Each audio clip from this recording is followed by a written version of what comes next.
Hello, you're watching TVP World Talks. I'm Jonasz Rewiński. The latest plot twist in the Iran peace talks saga, US President Donald Trump decided to extend the current ceasefire, but also said he won't lift the naval blockade imposed on Tehran until the negotiations bring tangible results. The US is counting on the internal fractures within the regime, but will the current situation encourage the Iranians to actually make concessions during the talks in Islamabad, if these talks, of course, take place? For now, they have been suspended. Joining us now is Nassim Abi Ghanem, a Middle East expert from the Bard College Berlin. Hello and welcome to TVP World. Hello, thank you. Good morning. So let's take a snapshot of the situation, because we have a rather fragile truce between Iran and the United States, which has just been extended, but we don't know for how long. There are also reports that the separate ceasefire between Hezbollah and Israel is not really holding up. According to Al Jazeera, there has been violence there, despite the fact that there is a 10-day truce in place, at least in theory. So what would you say, is the situation there really as bad as it seems? Could it deteriorate even further? Yes, unfortunately, the ceasefires on both fronts, whether with the Iran or with Hezbollah and Lebanon, were extremely fragile without much precise end goals to them. And since what Iran has done to the Strait of Hormuz during the conflict was ongoing, the United States tried to turn this upside down through the blockade that was initiated a while back. And then, of course, this blockade from the US serves both as a military instrument, but also as a negotiation lever.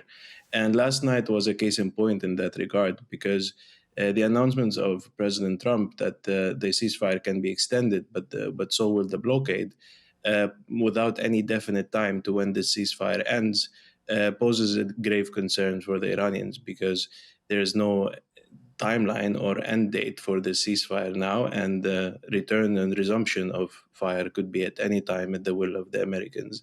At the same time, the blockade is costing the Iranians a lot on the economic end. Meanwhile, this also re-threatens, as you mentioned, the situation in Lebanon. While the Lebanese government and the US, by extension, were working extremely hard to separate the two from each other on the table of the negotiations, meaning that the Lebanese front to be negotiated between Lebanon and Israel and not part of the negotiations table in Pakistan. Now we do see attempts from Hezbollah and Lebanon to try and return this front back onto the negotiations table to use it as a card. But the violations, as you mentioned, have been ongoing from both ends, the Israelis and the Hezbollah, over the past 24 hours. So what do you think is going to happen next? Because we seem to be having like a tug-of-war situation, because you described that both sides, Iran and the United States, are using certain cards as leverage in the current phase of the conflict, the frozen phase, so to say, the ceasefire that has been extended indefinitely. We don't really know for how long. What do you think would be the end game for the US? The most recent reports indicated a cash for uranium deal, but Trump seems to have contradicted that later on by saying he will not unfreeze the funds for Iran, even in exchange for any concessions. So do you think Iran will finally be persuaded to let go of the uranium stockpiles, or whatever is left of them? It's important to mention here that the Iranian internal divisions the reports suggest they're very real, and the reports and the statements that have been issued by different Iranian leaders and figures over the past 24 hours also demonstrate that evidentially.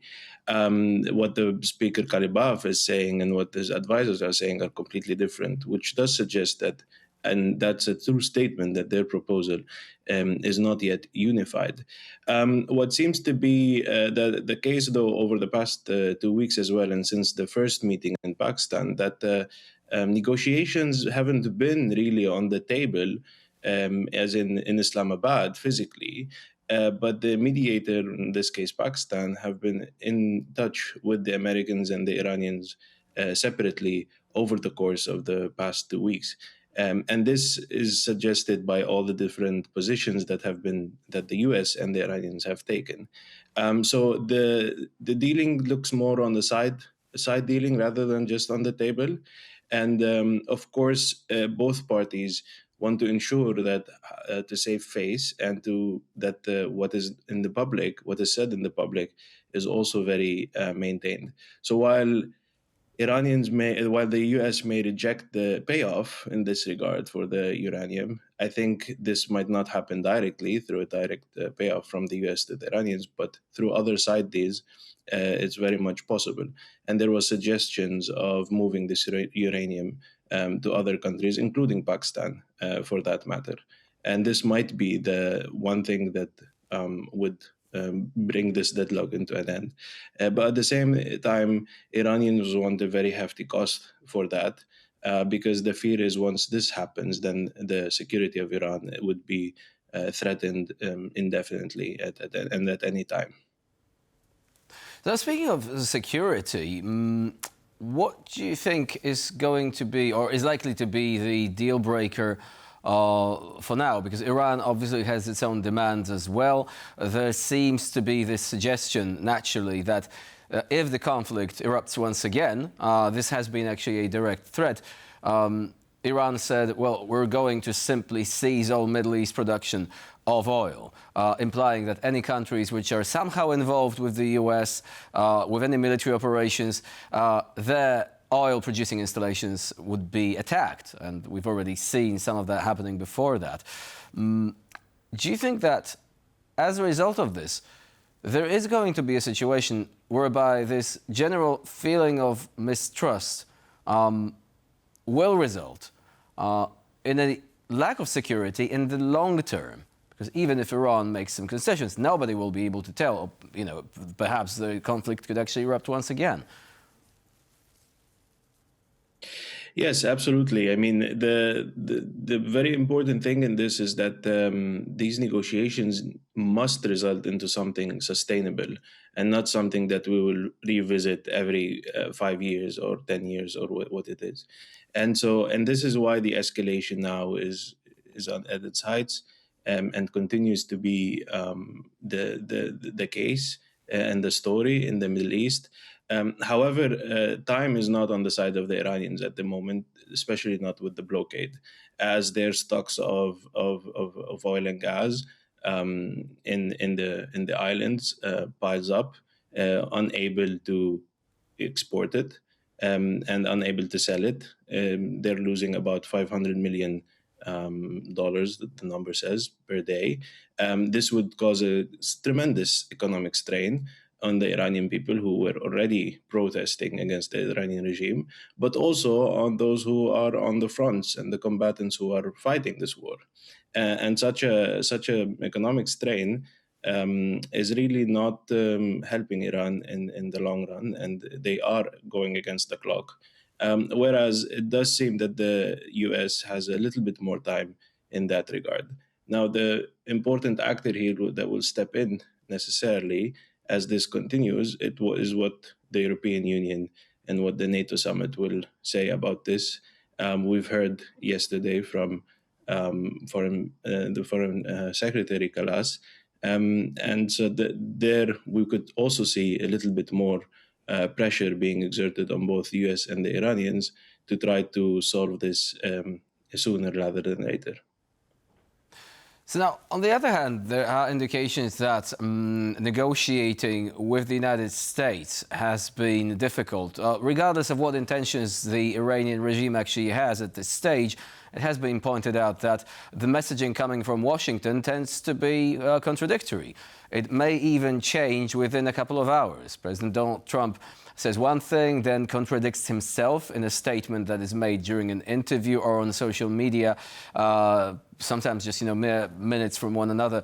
Do you think that this is simply the part that we see from like a media perspective, and that the negotiators are essentially given some sort of a hotline to members of the US administration and that this process is more ordered, more structured? Or is it perhaps as chaotic as it seems because there is no, so to say, hidden pathway for information and for proposals to be relayed? Because from the standpoint of the general public, this is what we see. We see an inconsistent narrative. There's always truth in both in this. Clearly, of course, there's some tactics on the try to confuse the situation is being implemented. But at the same time, we need to also remember that when the U.S. began this war, that the negotiation was not on the table, and the idea that they will even get there was not the objective. The mere thoughts were that the Iranian regime would fall and there will be a new regime or a new person to deal with. And this did not happen, and the Iranians withstood this attack.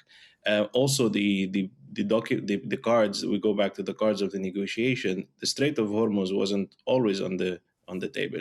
So generally, this was already difficult, just discussing uranium enrichment and perhaps a few of the proxy Iranian entities around the region. And now all of a sudden, the US were faced with rather even more complicated situation with the Strait of Hormuz that wasn't expected, and also the attack on the Gulf states, which was also not expected. So clearly, when the preparations and the objectives of this entire operation weren't very clear, then of course we will see a lot of, when the negotiations come, we'll see a lot of chaos and confusion. Now, how much of this is actually due to that lack of preparedness and how much of that is a tactic remains to be seen. But as you mentioned, there is some truth in both ends at the moment. And that makes even negotiations more complicated. Usually when negotiations, there's one proposal and the unified team, they're already very difficult just with the mere art of negotiations. And now when there is no unified platform from neither side, or there's a lot of chaos, then of course negotiation takes much longer and make things much more complicated. So the timelines also put by the Pakistanis as mediators seem sometimes not reasonable. So we have to park our conversation there. Clearly a very complex situation and a developing story. Nassim Abi Ghanem was our guest today here on TVP World. Thank you very much for being here with us today. Thank you. And I'm Jonasz Rewiński. You're watching TVP World. Please do stay with us for more latest news updates and commentary.